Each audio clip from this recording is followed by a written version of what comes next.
देखिए, आज हम लोग पढ़ेंगे हिंदी का गद्य खंड का चैप्टर तीसरा, जिसके लेखक हैं फ्रेडरिक मैक्स मुलर। ठीक है ना। इस चैप्टर का नाम है भारत से हम क्या सीखे। इस चैप्टर में हमको मूलतः यह जानना है कि भारत से हम लोग क्या सीखेंगे, भारत से हमको क्या सीखना चाहिए, कि कोई विदेशी भारत से क्या सीख सकता है, हमारे भारत का क्या विशेषता है। यह एक आदमी ने बताया है जिसका नाम है मैक्स मुलर। और बता दें, ये जो मैक्स मुलर हैं वो भारत के नहीं हैं,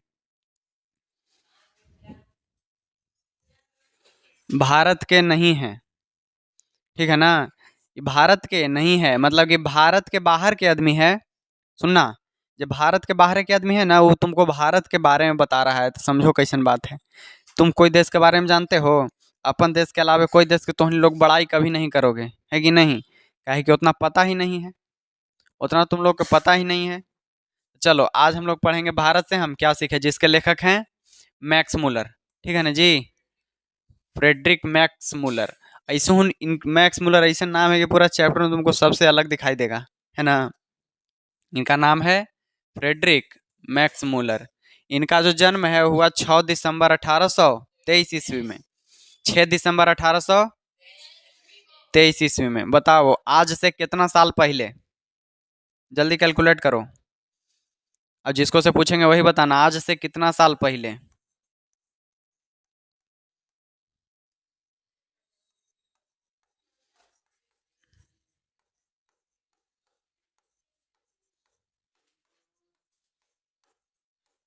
करो मधु करो। आज है ना 2024 जी। किस साल पहले हुआ जन्म बताओ।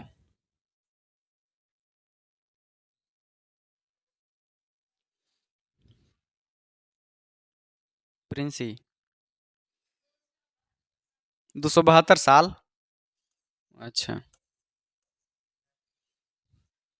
आया। अरे ओखनी करे चाहे नहीं करो, तुम बताओ। तुम बोलो। हैं? 201 हुआ है। तुमको मधु? अबे नहीं किया। 2100। 201 साल। आओ कोई के कहो कि अबे नहीं करता है ना। अबे नहीं करता है। ये दिन से आज तक के जोड़ लो। देखो, 23 से लेके 100 तक जाएंगे तो कितना होगा? हैं? 77, तो 77 साल उधर। और फिर 100, तो मान लो 177। और फिर 24। 7 4 11 के एक हाथ में एक, 7 2 9 1 10 के 0 2। 201। तुम 2100 साल कैसे चला गया जी? मतलब कि 2100 साल पहले वो लिखे हैं, उनका जन्म हुआ है। क्या बात है। हम्म, कैसन बात करता है, गजब बात करता है। देखो, सबसे पुरान एकदम है ना, इनका जन्म हुआ 1823 ईस्वी में। आज से 201 साल पहले, 6 दिसंबर 1823 ईस्वी में। 6 दिसंबर 1823 ईस्वी में इनका जो जन्म हुआ है, वो जर्मनी के डेसाउ नामक नगर में हुआ है। जर्मनी के डेसाउ में। जर्मनी के डेसाउ में, जैसे भारत के वो दिल्ली है ना, भारत के वो पंजाब पंजाब है, कोलकाता, ये सब है ना जी, कोई शहर। वैसे ही जर्मनी में एगो डेसाउ नामक शहर है। ठीक है। वहाँ इनका जन्म कहाँ हुआ जी? जर्मनी के डेसाउ में। जर्मनी के डेसाउ में। ऐसे हम बता दिए थे रात के, जब लाइव आए थे तो बता दिए थे तो, है ना। इतना तो हो ही गया था, अटक अटक कर चल रहा था वीडियो। नेटवर्क प्रॉब्लम था, वो कुछ सही कर देंगे अब की। पह, पहला बार चैनल पर लाइव आए, वही लग रहा था कैसे कैसे आए, समझ में नहीं आ रहा था कहाँ हम अपने आप को देखें। दो दो को डिस्प्ले रहता है बड़ा बड़ा, उसमें किसमें तोहनी के लिए कंटेंट रखें, और कौन में उल्टी पुल्टी हो गया। हम संतोष पागल ना है, एगो लिख रहा था एकदम लगातार कि संतोष पागल ना है ना। उतारने दो, तुमको याद रहेगा। ऐसे ही याद रहेगा तो याद रख लो तोहनी। चलो, मृत्यु। इनका मृत्यु देखो, इनका मृत्यु कब हुआ जी? तो 28 अक्टूबर 1900 ईस्वी में। 28 अक्टूबर। इनका मृत्यु आज से के साल पहले हुआ? 100, काहे कि सीधा सीधा था, 1900 से 2100, है ना जी। और 24 है ना, तो 124 साल पहले मर गए। अच्छा, ये पूरा कै साल के होंगे तो, ये अपन जीवन में कितना साल जिए, तो इनमें से इसको घटा लो। 3, 9।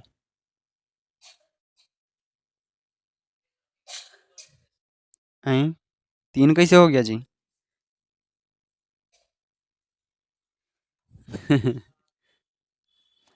अ,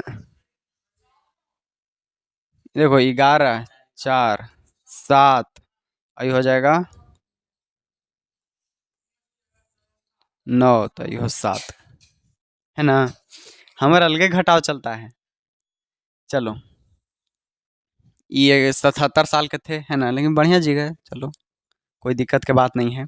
एगो जो हमनी के जीवनानंद दास थे, वो बेकार, उनका मृत्यु हो गया ना, जल्दी है थोड़ा, दुर्घटना से।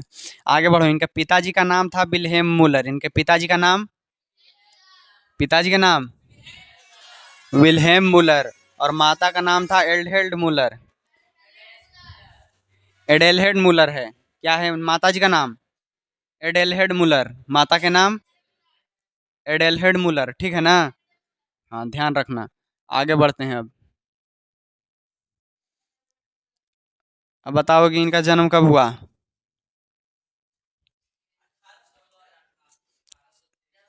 डेट पूरा। 6 दिसंबर 1800, 6 दिसंबर 1823 ईस्वी में। आगे देखो इनके बारे में। मैक्स मुलर जब 4 वर्ष के हुए, मैक्स मुलर कितना वर्ष के जी? जब इनको जन्म हुआ, ये 4 वर्ष के हुए, तो इनके पिताजी की मृत्यु, जब ये मात्र 4 साल के थे, तो इनका पिताजी का डेथ हो गया। अब देखो, पिता के निधन के बाद, मतलब पिताजी के मृत्यु के बाद, उनके परिवार की आर्थिक स्थिति बहुत ही दयनीय हो गई। माने कि जो पैसा कौड़ी के जो स्थिति था ना उनका परिवार के, वो बहुत खराब हो गया। ठीक है, ये समझ में आ रहा है आर्थिक स्थिति, माने पैसा कौड़ी से वो सब गरीब हो गए ज़्यादा अब, है ना। है कि जब कमाही वाले नहीं रहे, तब तो समझ सकता है। वो मात्र 4 साल के थे, लेकिन फिर भी मैक्स मुलर, देखो फिर भी मैक्स मुलर की शिक्षा दीक्षा, जब पढ़ते थे, वो बाधा नहीं आया पढ़े में उनकर, वो पढ़ते रहे। उनकी शिक्षा दीक्षा पर बाधित नहीं हुई, उनकर पढ़ाई नहीं रुका। आजकल के लइकन तनिक उन काम रहेगा ना, खाली घरे खाली हेल्प कराना रहेगा तो छुट्टी मार देता है कि नहीं जी? अब जोन है, घर खाली हेल्प करवाना रहता है तो छुट्टी मार देता है, इनसे सीखो कुछ। यह लगी तो के लेखक परिचय देते हैं। बचपन से ही वे संगीत के अतिरिक्त ग्रीक और लैटिन भाषा में निपुण हो गए। देखो वो क्या क्या करते थे जी, वो संगीत करते थे, गाना उना गाने में उनका बहुत रुचि था। संगीत के अतिरिक्त ग्रीक और लैटिन भाषा, ग्रीक और लैटिन भाषा मतलब जर्मन में रहते थे, है ना। उसके अलावा इस सभी भाषा में निपुण हो गए, मानी कि बढ़िया से भाषा के सीख लिए।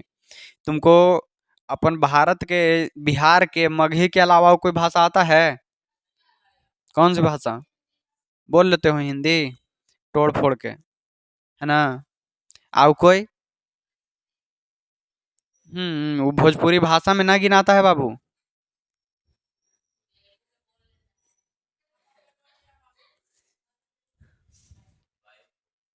भोजपुरी ना गिनाता है भाषा में। हमनियों के जो हिंदी है ना, वो गिनाता है। अगर हिंदी बढ़िया से बोल लेगा तो बढ़िया है, एक भाषा आता है तुमको, और बाकी तुमको कोई भाषा फिर नहीं आता। ये सब भाषा नहीं, ये सब बोली है, प्रकार है। ये देखो, संगीत के अलावा इन्होंने ग्रीक और लैटिन भाषा में निपुण हो गए, मतलब बढ़िया हो गए। दो भाषा में आओ देखो, ग्रीक और लैटिन भाषा, तथा लैटिन में कविताएं भी लिखने लगे। मतलब जो लैटिन भाषा सीखे ना जी, उसमें क्या करने लगे? कविता लिखने लगे। कौन? फ्रेडरिक मैक्स मुलर लिखने लगे थे। जब वह 18 वर्ष की उम्र में लिपजिंग विश्वविद्यालय में उन्होंने संस्कृत का अध्ययन आरंभ कर दिया। जब उनका उम्र 18 साल हुआ, कै साल? 18 साल, तो वो गए लिपजिंग विश्वविद्यालय। यहाँ देखिए, लिपजिंग विश्वविद्यालय कहाँ गए जी? लिपजिंग विश्वविद्यालय। और यहाँ जाके संस्कृत के अध्ययन, मतलब संस्कृत के पढ़ाई चालू कर दिए। कै साल की उम्र में? इनकर परीक्षा में संस्कृत नहीं आने वाला था, लेकिन फिर भी संस्कृत की पढ़ाई चालू कर दिए। क्यों? क्या कि संस्कृत पढ़ के और कुछ कुछ जानेंगे, वेद के जानेंगे, उपनिषद जानेंगे, वहां से ज्ञान प्राप्त करेंगे, है कि नहीं? और भारत के लोगों को संस्कृत आना ही चाहिए, है ना? लेकिन फिर भी संस्कृत के नाम पर, अरे हिंदियों के नाम पर तो नहीं के का कहें। हिंदी अगर 10वां में पढ़ना है ना, तब साल भर नहीं पढ़ेगा, लास्ट के 2 महीना पढ़ के खाली परीक्षा देगा हिंदी के लिए। हिंदी में इतना सारा चीज छुपा हुआ है कि देखो, एक तो ये जर्मनी के थे, है ना? वहाँ के भाषा जानते थे, ओकर अलावा ग्रीक भाषा और लैटिन भाषा भी सीखे, है कि नहीं जी? लेकिन फिर भी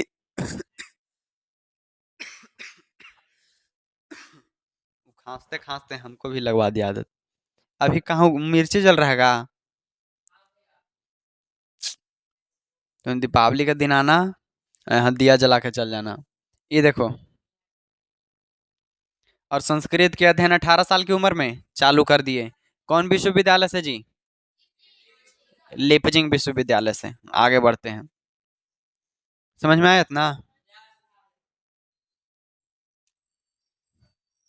तुमको एगो हम वीडियो दिखाएंगे, शांत रहना अभी। देखो, साहित्यिक रचनाएं इनकी क्या क्या रचनाएं हैं ना, वो देखो। मतलब कि मैक्स मुलर ने इतना भाषा तो सीखा, है ना? उसके अलावा उन्होंने काका लिखा है कि नहीं जी? देखो क्या क्या लिखे। 1841 ईस्वी में उन्होंने हितोपदेश का जर्मन भाषा में अनुवाद प्रकाशित किया। 1800 1841 ईस्वी में अजी कहते हितोपदेश के, कौजी के जी? हितोपदेश का कौन भाषा में? जर्मन भाषा में अनुवाद किया। ठीक है, मतलब कि जो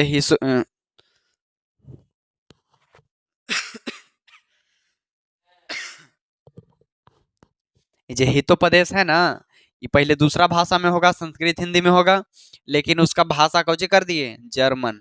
क्या है कि उनको आता था, है ना, हिंदी संस्कृत सीखे। देखो, भाषा के भी पढ़ाई होता है जी, लैंग्वेज के भी पढ़ाई होता है। लैंग्वेज सीखो और कोई के ट्रांसलेटर बन जाओ। बढ़िया बढ़िया घूमे वाला जगह भारत में है ना, बोध गया है और बहुत सारा है ना, जहाँ विदेशों से लोग घूमे आते हैं, वहाँ चले जाओ। भाषा वाला काम करो, ट्रांसलेटर।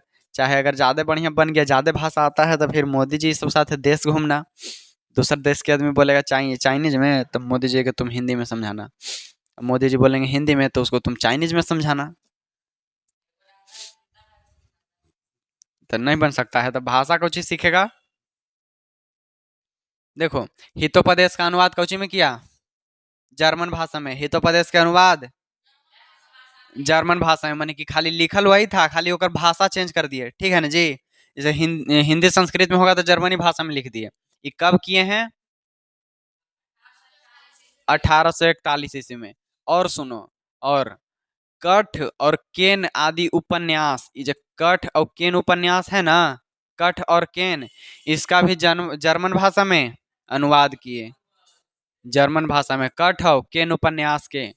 और मेघदूत महाकाव्य का भी जर्मन पद में अनुवाद कर यश का काम किया, माने महान काम किया, है ना? देखो क्या क्या चेंज किए।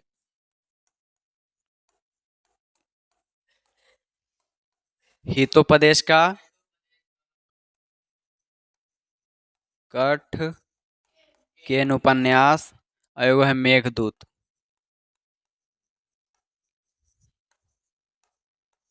मेघदूत महाकाव्य के, इस सब के कौन भाषा में?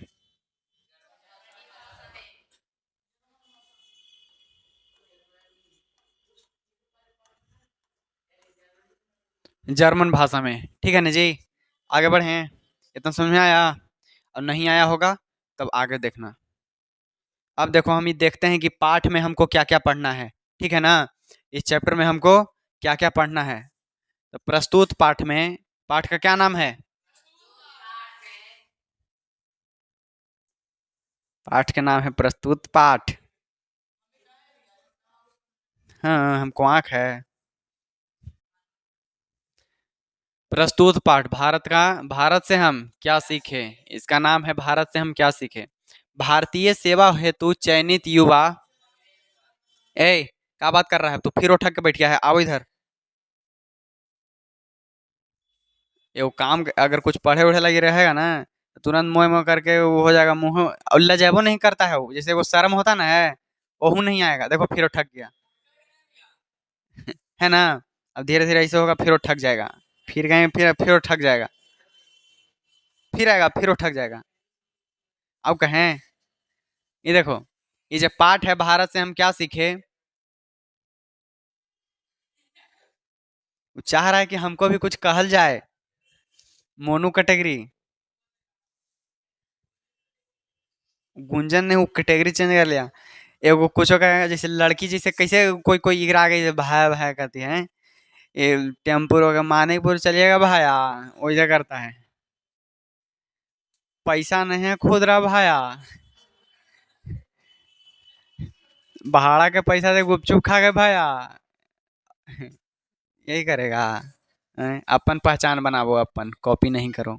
देखो इधर, भारतीय सेवा के लिए, भारत के सेवा के लिए जो युवा चयनित हुए। अच्छा, इनका जन्म कब हुआ है जी? 1823 ईस्वी, है ना। पहले जब अंग्रेज उंग्रेज शासन उसन करता था, ठीक है ना, तो उसी समय में ये सब लिखे। तब देखो, जो भारत के लिए युवा जो चयनित हुए थे, माने भारत के सेना में आने के लिए अंग्रेजी जवान, कैसन जवान? अंग्रेजी। तो ओखनी सब ला लिखल गया था, ठीक है, कि आओ हमारे भारत को तुम पहले जानो, है ना, हमारे भारत को जानो कि भारत से तुमको क्या सीखने के लिए मिलेगा, ठीक है, भारत को जानो। और एखनी तो ओखनी ला हो गया, और जो हम लोग का जब पीढ़ी आएगा, जो हम लोग का पीढ़ी आएगा, वो भारत के बारे में जान सके, है कि नहीं, कि भारत में क्या क्या पहले होता था। जैसे अभी शहरीकरण हो रहा है दबा के, शहर बन जाएगा सब एरिया, तो भारत के गांव के बारे में कौन जानेगा, है ना। ये अलग भारत के इतिहास को जानने के लिए ये एगो हमारे पास छोटा सा कहानी के रूप में आया है, भाषण के रूप में, है ना। देखो, भारतीय सेवा हेतु चयनित युवा अंग्रेज अधिकारियों के आगमन, अंग्रेजी अधिकारी के आगमन के लिए, भारत में आगमन के लिए अवसर पर संबोधित भाषणों की श्रृंखला एक कड़ी है, ठीक है। प्रथम भाषण का यह संक्षिप्त एवं संपादित अंश है। इसका भाषांतरण डॉक्टर भवानी शंकर त्रिवेदी ने किया है। इसका भाषांतरण किसने किया है? डॉक्टर भवानी शंकर त्रिवेदी ने। इसमें लेखक ने भारतीय सभ्यता की प्राचीनता एवं विलक्षणता के विषय में नवांग नवागंतुक अधिकारियों को बताया है। इसमें देखो, ये जो है चैप्टर, मतलब ये जो भाषा के पूरा श्रृंखला है, मैंने कि जो भाषण है ना ओखनी लागी, उसमें से छोटा सा निकाल के दिया हुआ है, पूरा नहीं। तो उसको कौन भाषांतरित किए थे जी? भवानी शंकर त्रिवेदी ने। काहे? इसमें लेखक ने, ठीक है, ये जो लेखक हैं इसमें बताते हैं कि भारत के प्राचीनता और विलक्षणता के विषय में नवांगुतक, मतलब कि जो नए नए आ रहे हैं अधिकारी, उस सबको भारत में, जो नए नए आ रहे हैं अधिकारी, उसको भारत के बारे में बताया है। विश्व की, का कि यहाँ आ रहा है तो यहाँ के पहले जान लो, है ना जी, तब ना। हाँ, 20 में जाना। भारत की, विश्व की भारत की सबसे बहुत कुछ सीखती है। देखो, विश्व भारत की सभ्यता से बहुत कुछ सीखती है। जो पूरा विश्व है, ये कहाँ की सभ्यता से? भारत की सभ्यता से, मतलब भारत के रहन सहन से बहुत कुछ सीखती है। हालांकि वो अभी चल गया है ऐसा दौर कि हम लोग ही पश्चिमी सभ्यता अपनाने लगे हैं, है ना। वेस्टर्न कल्चर, जिसको सब मॉडर्न के नाम देते हो, है ना जी। स्वदेशी में भी तो बताए थे, वो मैं और डिटेल से जानना था। यहाँ बस इतना ध्यान रखना कि विश्व जो पूरा है, मतलब पूरा संसार, भारत की सभ्यता से बहुत कुछ सीखती है और ग्रहण करती है। यह एक विलक्षण देश है। इसकी सभ्यता और संस्कृति से बहुत कुछ सीखा जा सकता है। विलक्षण माने इसमें बहुत सारा गुण है, देश में, है ना। यहाँ के संस्कृति से, सभ्यता से बहुत कुछ सीखा जा सकता है, बहुत कुछ सीखा जा सकता है। अब देखो हमनी के फायदा, नई पीढ़ी अपने देश तथा इसकी प्राचीन सभ्यता एवं संस्कृति, मतलब कि जो हमको नए पीढ़ी आएगा, है ना, बाल बच्चा के बाल बच्चा के बाल बच्चा, वो सब तो हमारे देश भारत के जो नई पीढ़ी अपने देश की प्राचीनता की, कैसन हमारा प्राचीन भारत था, है ना जी।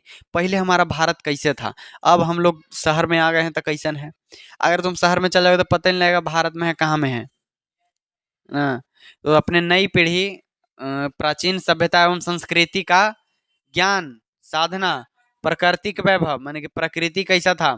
भारत में जाड़ा गर्मी बरसात सब होता है ना। लेकिन कोई संदेश है जहाँ गर्मी नहीं होता है। हाँ, है कि नहीं। लेकिन भारत सर्वविध संपन्न एकदम बढ़िया देश है। भारत में सब मिलता है ना। ठंडा ही मिलेगा, गर्मी मिलेगा, बरसात मिलेगा, सब मिलेगा भारत में। सब तरह के लोग मिलेगा, काला मिलेगा, गोरा मिलेगा, ज्यादा गोरा मिलेगा, नाटा मिलेगा। एगो एकरो ऐसा आदमी मिलेगा भारत में। हैं, वो सही है, वो बढ़िया है एकदम। देखो ठग गया ना।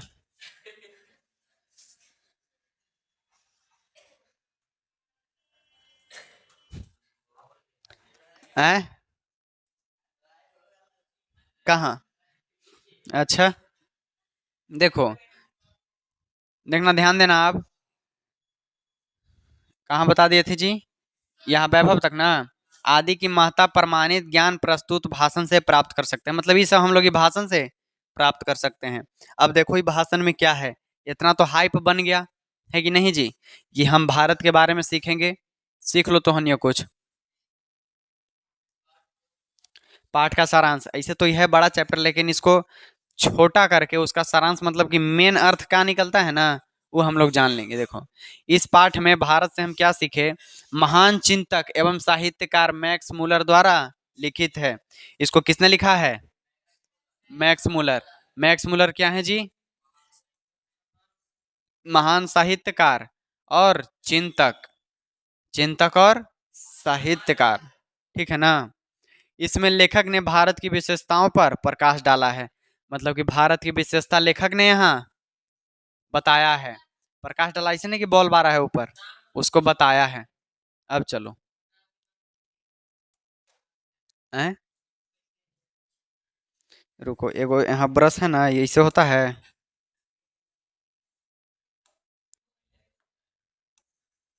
आओ है हाईलाइट,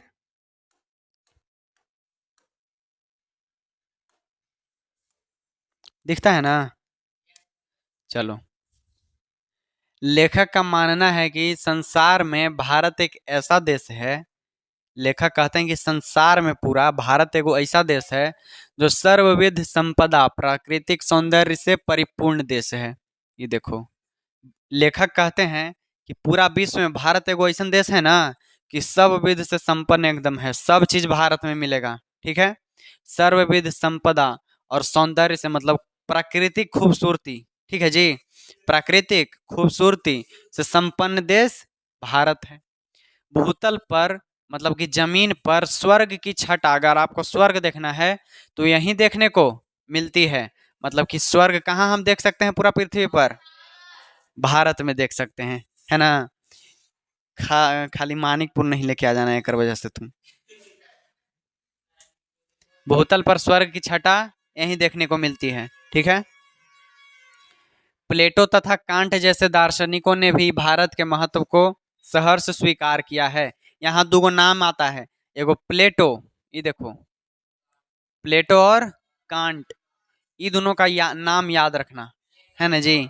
प्लेटो और कांट जैसे दार्शनिक ने, मतलब कि फिलोसफर ने भारत के महत्व को स्वीकार किया है कि हाँ, माने ये जो दो है ना, प्लेटो और कांट, मान लो कि कोई बढ़िया आदमी हो गए, है ना, दार्शनिक हैं ये दोनों, ठीक है।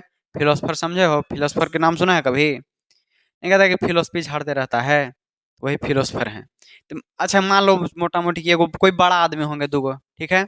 मैक्स मुलर कहें इनको कि भारत एगो एकदम सर्वविध संपदा बहुत बढ़िया देश है, तब कोई नहीं रहता है जो दूसरे देश का सुनेगा बड़ाई। लेकिन पढ़ा लिखा आदमी जानता है तो कहे कि हाँ भाई है ना जी, कहते हैं ना। तो उन्हीं को बता दें पाकिस्तान भी जो भारत से ज्यादा हथियार है। अब क्या वो कहेगा हाँ बड़ी है, लेकिन है। चलो, तो प्लेटो और कांट हैं, इस सब ने भी माना है कि भारत का सौंदर्य और भारत बहुत बढ़िया देश है ना, एकदम खूबसूरत देश है। अब चलो, यूनानी, रोमन तथा सेमेटिक जाति के यहूदियों की विचारधारा में सदा अवगाहन करते रहने वाले यूरोपियनों के विश्वव्यापी एवं संपूर्ण मानवता विकास का ज्ञान भारतीय साहित्य में मिला। ये समझ में नहीं आया होगा, बताते हैं, काहे कि एगो वहां से यहाँ तक था तो इसको एक बार में पढ़ना जरूरी था। यूनानी कहाँ के लोग जी? यूनान के, तो यूनानी, रोमन और सेमेटिक जाति के यहूदियों। ये देखो, यूनानी, रोमन और सेमेटिक जात के यहूदी, ठीक है ना, जैसे हिंदू ही सब होता ना है, वैसे वो यहूदी भी होता है। सेमेटिक जाति के यहूदियों की विचारधारा, उन्हीं के विचार से सदा अवगाहन करते रहते यूरोपियनों के विश्वव्यापी एवं संपूर्ण मानवता विकास का ज्ञान भारतीय साहित्य में मिला। मतलब कि जो यूनानी, रोमन और सेमेटिक जाति के यहूदी, सब जितना आदमी है ना विदेश विदेश के, जितना धर्म के, सब के एकदम संपूर्ण विकास करे वाला, मतलब सब के बारे में देखने को मिला कहाँ? भारतीय साहित्य में। मतलब कि सब के विकास के बात, ठीक है। भारत ऐसे नहीं कि भारत के विकास के बात, पूरा विश्व के विकास के बात कौन करता है जी? भारत। भारत के साहित्यों में मिला कि पूरा देश का विकास कैसे होगा। लेखक के अनुसार सच्चे भारत के दर्शन गांव में हो सकते हैं। लेखक कहते हैं कि सच्चा गांव के दर्शन कहाँ, सच्चे भारत का दर्शन कहाँ होगा? गांव में। मतलब कि भारत को देखना है तुमको तो कहाँ आना पड़ेगा? गांव में। भारत बराबर गांव, न कि कलकत्ता मुंबई जैसे शहरों में। कौन कौन शहर के बात कहें? कलकत्ता, मुंबई। क्या कि पहले वही दो बड़ा बड़ा शहर था, पहले है ना, कलकत्ता और मुंबई, ये दो बड़ा बड़ा शहर था। तो यही कह रहे हैं कि कलकत्ता और मुंबई जैसे शहर में तुमको भारत के दर्शन नहीं होगा। यहाँ प्रकृति का सुषमा है, खनिज का भंडार है, ठीक है, खनिज के भंडार है, प्रकृति के सुषमा है, सब है यहाँ भारत में। देखो, कृषि की महत्ता है, कृषि महानता, कृषि को मानते हैं ना हमने जी, जय जवान जय किसान होता ना है।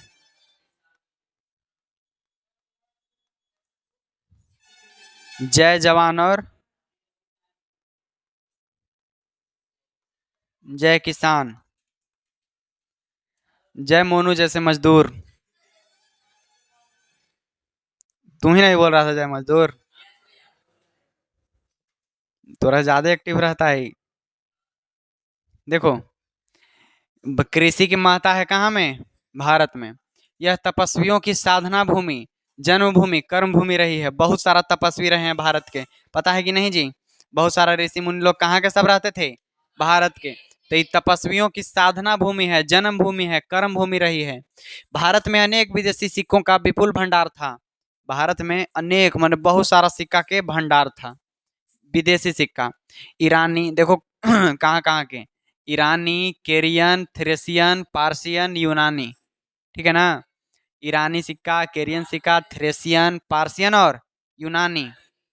और इधर भी है मैकेडेलियन, शकों, रोमन और मुस्लिम शासकों के सिक्के यहाँ प्रचुर मात्रा में मिले थे। समझो, यहाँ भारत में कौन कौन सब आदमी आया तो अपन सिक्का लाया तो डबल डबल मिला था। ईरानी सिक्का, केरियन सिक्का, थ्रेसियन सिक्का, पर्शियन सिक्का, यूनानी सिक्का, मैकेडेलियन सिक्का, शकों, रोमन और मुस्लिम शासक के द्वारा जितना जो सिक्का प्रयोग किया गया ना, सिक्का, क्वाइन, पैसा, वो सब कहाँ मिला? भारत में प्रचुर मात्रा में, मतलब बहुत ही सब सिक्का मिला। और देखो, दैवत विज्ञान, कहावतें, कथाओं का महासागर रूप भारत में देखने को मिलता है। देखो, दैवत विज्ञान और कहावत, कहावती सब है कि नहीं, कथा का महासागर सब मिलता है देखने के लिए भारत में।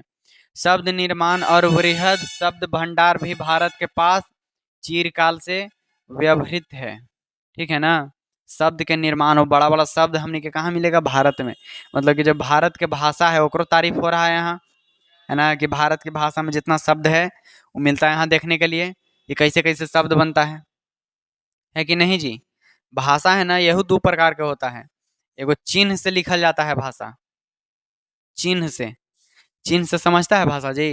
जैसे चाइनीज है तो ऐसे लिखाएगा, ऐसे करके कुछ ऐसे कर देगा, कुछ लिखा दिया चाइनीज में, है ना। तो पढ़वे नहीं किया तो समझेगा नहीं, ऐसे है। अब क्या पता कैसे लिखा था, हम पढ़े तो नहीं है जापानी भाषा। तेलुगु। हमको से काहे पूछ रहा है तेलुगु? तू जाओ तमिलनाडु कमाए बाहर, हम तुमको तेलुगु भाषा पढ़ाएं? हम तुमको तेलुगु भाषा पढ़ाएं, बोलो। कहो तो लाएंगे लिख के, इन्हें तेलुगु रहेगा, इन्हें हिंदी रहेगा, हमको क्या दिक्कत है? विधि शास्त्र धर्मस्य और राजनीतिक शास्त्र की जड़ें भी भारत में हैं। ये सब देखो, विधि शास्त्र माने विधि जितना होता है ना, ये सब के शास्त्र, धर्म के शास्त्र, राजनीतिक के शास्त्र, ये सब कहाँ मिलता है देखने के लिए? भारत में मिलता है। भारतीय वांग्मय और संस्कृत, भारतीय वांग्मय और संस्कृत की महता, ठीक है ना, संस्कृत की महता को सभी विदेशी स्वीकार करते हैं। हैं? हम लिख दिए हैं ना हरा से। देखो, मान भारतीय वांग्मय, जो भारत के जो सब ग्रंथ है, भारत के वांग्मय है, भारत के कथा है ये सब, और संस्कृत की महता, मतलब भारत के संस्कृत के महानता, ये पूरा विदेश स्वीकार करता है।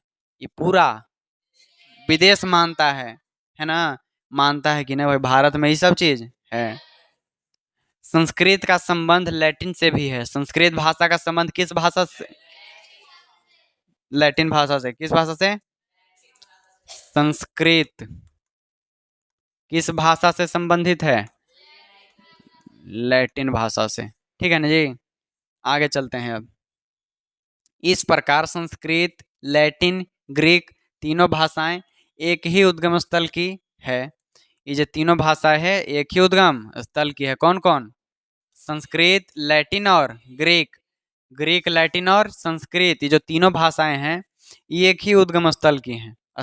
देखो, हिंदू, ग्रीक आदि जातियों में भी अनेकता के बावजूद एकता के बीज छिपे हुए हैं। हिंदू और ग्रीक अलग अलग है ना सब जी, ग्रीक के लोग, हिंदू, ये सब। तो हिंदू और ग्रीक आदि ये सब जातियों में अनेकता, मतलब कि अनेक, जैसे ये मान लो एक हो गया, अनेक ढेर सारा हो गया, है ना, टूटा हुआ।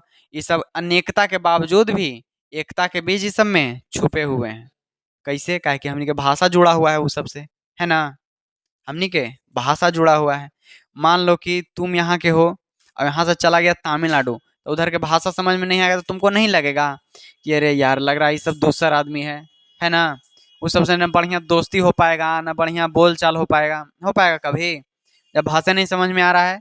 लेकिन यहाँ देखो, हिंदू और ग्रीक, संस्कृत, लैटिन, ये सब एक ही जैसन भाषा है, मिलता जुलता भाषा।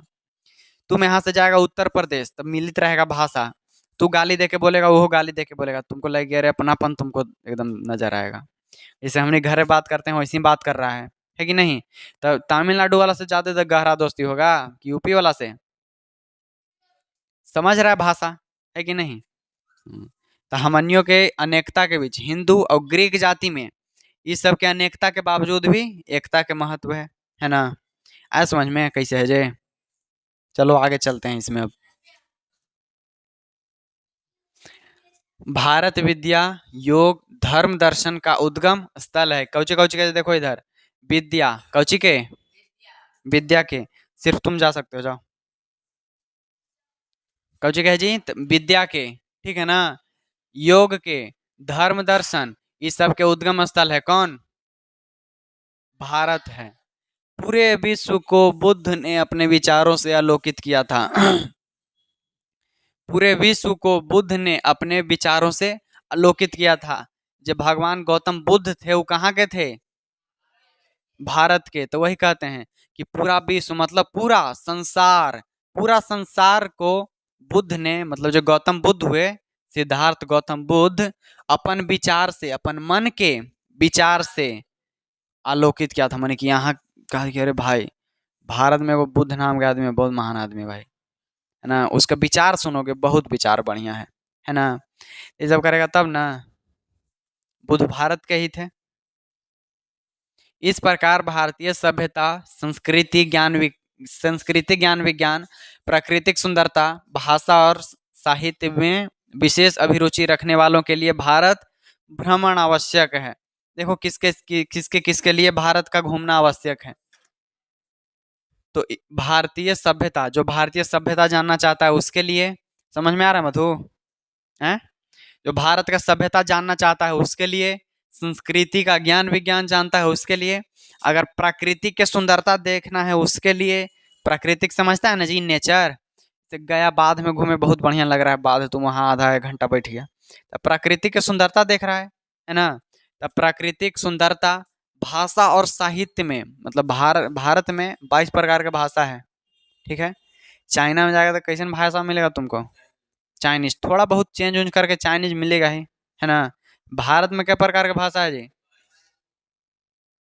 उधर अरुणाचल प्रदेश नागालैंड तरफ चल जाएगा ना, तो तुमको लगेगा कि चाइना में आ गए, और बोलेगा हिंदी सब मिला जुला के, हिंदी बोल लेगा सब। तमिलनाडु में चल जाएगा तो लगेगा कि अफ्रीका पहुंच गए, है ना? और कहीं कहीं वो बोल लेता है, जब पढ़ता है वही नहीं बोलता है। चल जाओगे इधर, उधर नहीं, इधर, है कि नहीं जी? उत्तर पश्चिमी दिशा में चल जाओगे तो कहाँ पहुंच जाओगे यहाँ से? अरे काहे तो हम लोग मैप पढ़ा था जी। कश्मीर पहुंचेगा ना इधर भारत से दक्षिण पश्चिम दिशा में, दक्षिण पश्चिम दिशा में पहुंचेगा ना? अरे दक्षिण नहीं जी, उत्तरे पश्चिम, उत्तर पश्चिम, उत्तर पश्चिम दिशा में पहुंचेगा तो उधर कश्मीर तरफ जाएगा तो बढ़िया गोर गोर आदमी मिलेगा, लगेगा कि रसिया आ गए, है कि ना? अमेरिका आ गए। हाँ, अंग्रेज, अंग्रेज लगेगा। देखो तो इस सब के लिए भारत, जिस जोन भारत के पढ़ेगा वही ना जानेगा घूमने के बारे में। तुम पढ़ले लिखल नहीं है तो तुम कैसे दूसरे देश घूमने का बात करते हो? तुमको खाली भारत के एगो बिहार छोटे गो के राज्य के एगो खाली बोली आता है, मगही, है कि नहीं? मगही बोली हो, तुमको मन करेगा कि जाए हम विदेश घूमे, वहां मान लो चाइना घूमने गया, चाइनीज तो आने से रहा, है ना? चाइनीज ना सीख सकते हैं, अरे अंग्रेजी तो सीख सकता है। अंग्रेजी है ना इंटरनेशनल भाषा जी, अंतर्राष्ट्रीय सगरों अंग्रेजी बोला जाता है। अंग्रेजियो नहीं आता है तब तुमको मने नहीं करेगा जाने के लिए, कहाँ जाएगा? अब देखना, वारेन हेस्टिंग्स, इसका नाम याद रखना इनका, ठीक है ना? वारेन हेस्टिंग्स जब भारत का गवर्नर जनरल था, भारत के गवर्नर जनरल कौन? Warren Hastings. तो उसे वाराणसी के पास 172 दारिस नामक सोने के सिक्कों से भरा हुआ एक घड़ा मिला। देखो, जब ये बारेन वारेन हेस्टिंग्स है ना, वारेन हेस्टिंग्स जब भारत के गवर्नर जनरल थे तो उनको बनारस के पास, कहाँ में जी? बनारस के पास 172 दारिस नामक सोने का सिक्का, 172 गो, हैं? तो हम बनारस बोले।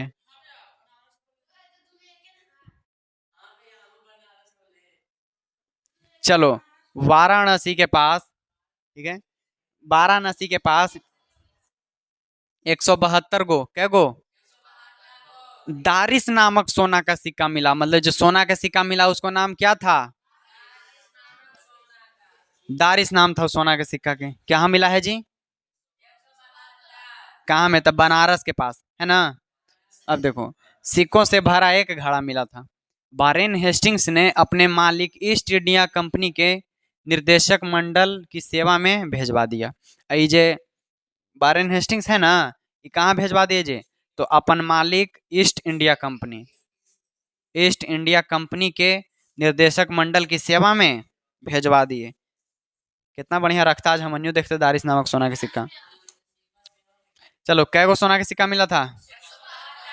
हाँ, घड़ा मिला था, है ना, 172 गो। आगे बढ़ते हैं। ये देखो, कंपनी के निर्देशक ने उन सोने के सिक्कों को महत्व को नहीं समझ पाया। जो कंपनी है ना, उस सोना के सिक्का के महत्व के समझ नहीं पाया और उन मुद्राओं को गला डाला। और जो सोना के सिक्का मिला था ना, ओखनी के मथेड़ के समझ में नहीं है कि सोना के सिक्का है, इसको बचा के रखना चाहिए डिजाइन के, वो सब उसको गला दिया, गला के सोना यूज कर लिया। अरे हटो ना दीवार से। अब तू का बढ़िया है, तू तो और लटकल है देवल में। इधर देखो, जे सोना का सिक्का मिला बारेन हेस्टिंग्स को, वो अपन ईस्ट इंडिया कंपनी के दे दिया। अब कंपनी उस सोना के सिक्का का महत्व समझ में नहीं की, गला दी। उसको डिजाइन रहता स्पेशल, डिजाइन उसको रहता, तभी कुछ देखते हैं ना। देखो, जब वारेन हेस्टिंग्स इंग्लैंड लौटा तो वे मुद्राएं नष्ट हो चुकी थी। जब वारेन हेस्टिंग्स इंग्लैंड लौटा ना, तो मुद्राएं सब नष्ट हो चुकी थी। वारेन हेस्टिंग्स को इस दुर्घटना से बहुत अफसोस हुआ। ये जो वारेन हेस्टिंग्स है वो तो अपन कंपनी के भेजवा दिया इंग्लैंड, है ना, ईस्ट इंडिया कंपनी के। लेकिन जब वो इंग्लैंड लौटा तो सब गला के ऐसे सोना रख ले है सब, ये लो सोनमा गला दिए। और फिर अफसोस कर रहे हैं, है ना। अफसोस कर रहे हैं, कौन अफसोस कर रहे हैं? Warren Hastings. कौन है वारेन हेस्टिंग्स? हम्म, भारत के गवर्नर जनरल। भारत के, हाँ, कौन कंपनी के भेजे? कै गो कै गो घड़ा मिला था? कहाँ मिला था? सोना के सिक्का के क्या नाम था? सोना के सिक्का क्या नाम था जी? ओखनी सब बोले नहीं, तुम दोनों जरूर बोलना, ठीक है ना। तोहनी के अभी जल्दी इसको पढ़ के समझ के पार होना है। ये देखो, कंपनी के निर्देशक ने उन सिक्कों के ऐतिहासिक महत्व को समझ ही नहीं पाए और अनायास यह दुर्घटना घट गई। ठीक है, और ये दुर्घटना घट गया। वारेन हेस्टिंग्स उन सिक्कों के महत्ता ऐतिहासिकता को समझते थे। वारेन हेस्टिंग्स समझते थे कि इसको सिक्का के रखेंगे तो आगे चल के आओ महंगा होगा, आओ महान बनेगा सिक्का, है ना। कंपनी के निर्देशक की ना समझी पर वारेन हेस्टिंग दुखित थे, है ना। कंपनी है जो नहीं समझता था, मूर्ख कंपनी एकदम। वो दारिस नामक सोना के सिक्का के गला दिया, लेकिन वारेन हेस्टिंग्स है जो दुखी हो गए। वो काहे कि समझते थे एकर ऐतिहासिक। अगर बहुत पहले के हमनी पास अगर कोई सामान रहे तो आज कितना महंगा मिले, है ना।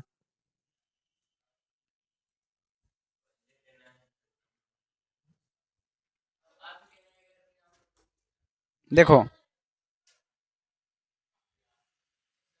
अंत में ध्यान देना, अंत में लेखक अपने ही हार्दिक उद्गार प्रकट करते हुए कहते हैं कि भारत की प्राकृतिक एवं सांस्कृतिक सौंदर्य संपन्नता को जानने के लिए अभी न जाने कितने स्वप्नदर्शियों की आवश्यकता है। देखो लेखक क्या कहते हैं। लेखक कहते न हैं कि भारत के उद्गार प्रकट करते हुए कहते हैं लेखक कि भारत के प्राकृतिक सौंदर्यता, भारत के प्राकृतिक, हैं, जाने दो, भारत की प्राकृतिक सौंदर्यता एवं संस्कृति सौंदर्य संपदा, मतलब कि जो भारत की संस्कृति है ना, इस सब के सुंदरता देखने के लिए भारत की जो प्रकृति है, प्राकृतिक क्या है, प्राकृतिक भारत की सुंदर नहीं है, हैं? जब बता रहे हैं, जब हम क्या बता रहे हैं फिर तक, यहाँ जितना लिखल न है, सुनो, अगर यहाँ जितना लिखल न है, अगर तुम इसको खाली पढ़ के समझ जाते हो अपने से तो तुमको पढ़े के है ये नहीं है जरूरी यहाँ, अगर अपने से समझ में आ जाता है तो, ठीक है। देखो ध्यान देना फिर, भारत की प्राकृतिक एवं सांस्कृतिक सौंदर्यता, भारत के जो जितना जैसे ब्याह शादी हो गया इस सब में होता है ना पर्व, इस सब के सुंदरता को देखने के लिए कहाँ है जी, सौंदर्य संपन्नता को देखने के लिए अभी कई गो स्वप्नदर्शी, स्वप्नदर्शी समझ में आता है, जो सपना रखते हैं भारत को देखने के लिए। तो के कोई के सपना है अभी तक कि विदेश के बारे में, कहूँ के बारे में जाने बढ़िया से? अरे अपन गांव के बारे में नहीं बढ़िया से जान पाते हो, बोलो, तो कहाँ दूसरे देश के बात करें हम? तो स्वप्नदर्शी है तुम लोग, लेकिन अभी बहुत सारा स्वप्नदर्शी की आवश्यकता है भारत के जानने के लिए, ठीक है। भारत के बारे में देखो, एगो नाम आता है यहाँ, सर जोन्स ने जब सूर्य को अरब सागर में डूबते देखा तो उनके पीछे इंग्लैंड की मधुर स्मृतियां तथा उनके सामने भारत की आशा जगमगा रही थी। यह नाम याद रखना, सर जोन्स। तथा अरब सागर के शातल मंद हवा के झोंके उन्हें झुला रहे थे। इस प्रकार सर विलियम ने कलकत्ता पहुंचने के बाद पूर्वी देश के इतिहास और साहित्य के क्षेत्र में एक से बढ़कर एक शानदार कार्य किए। फिर भी यह सोचकर निराश नहीं होना चाहिए कि गंगा और सिंधु के मैदानों में जब उनकी खोज के लिए कुछ विशेष नहीं है। देखो यहाँ बताते हैं कौन आए हैं, सर जोन्स, ये हमारा लास्ट है, ठीक है ना। सर जोन्स जब सूर्य को अरब सागर में डूबते हुए देखे। अगर तुम लोग कभी सूर्य को, सूरज डूबता है तो ये पता लगाने का प्रयास किया है कि डूब के कहाँ जाता है, हैं? तो ये तो हम लोग देख रहे हैं, तो ऐसा कुछ छोटा छोटा बात है जिसके पीछे तुमको नहीं पड़ जाना है कि चीज होता कैसे है। अगर ये चीज आ गया ना तुम्हारे अंदर, तब मान लो कि बहुत आगे तक जाओगे, है ना। जैसे मान लो यहाँ कुछ घटना घट रहा है तो उसके बारे में जानने का प्रयास करो। आज मोबाइल का जमाना है ना जी। अब पहले से तो नहीं, आज तो मोबाइल का जमाना है, कुछ से भी पूछो कि कैसे होता है उसके बारे में जानो। जानते जानते फिर बहुत आगे तक जाओगे, है ना। जैसे मैं देखो, पहले के आदमी है वो सर जोन्स, जब सूर्य को अरब सागर में डूबते हुए देखे तो उनके पीछे इंग्लैंड की मधुर स्मृति, स्मृति मतलब याद, मतलब कि ताजा ताजा याद, उनके सामने भारत की आशा, भारत जाने की आशा जगमगा रही थी। तब अरब सागर, सागर है ना अरब, अरब सागर के सातल मंद में हवा के झोंके उन्हें झुला रहे थे। मतलब कि प्रकृति का मजा उठा रहे हैं। वो क्या कर रहे हैं, प्रकृति का मजा उठा रहे हैं, हवा में एकदम बैठल हैं, सोच रहे हैं भारत के बारे में, ठीक है। अब देखो, इस प्रकार सर विलियम ने कलकत्ता पहुंचने के बाद पूर्वी देश के इतिहास और साहित्य के क्षेत्र में एक से बढ़कर एक कार्य किए, है ना, शानदार कार्य किए। फिर देखो, फिर भी यह सोच कर निराश नहीं होना चाहिए कि गंगा और सिंधु के मैदानों में, गंगा एगो नदी है, ठीक है ना जी, सिंधु भी, तो गंगा नदी और सिंधु नदी के मैदानों में जब अब उनकी खोज के लिए कुछ विशेष नहीं है। उनके लिए अब जैसे गंगा नदी है और सिंधु नदी है ना, उस सब के मैदान में अब उनके लिए खोजने के लिए अब कुछ बचा नहीं है। यहाँ जिनका जिनका नाम यहाँ उनका नाम याद रखना।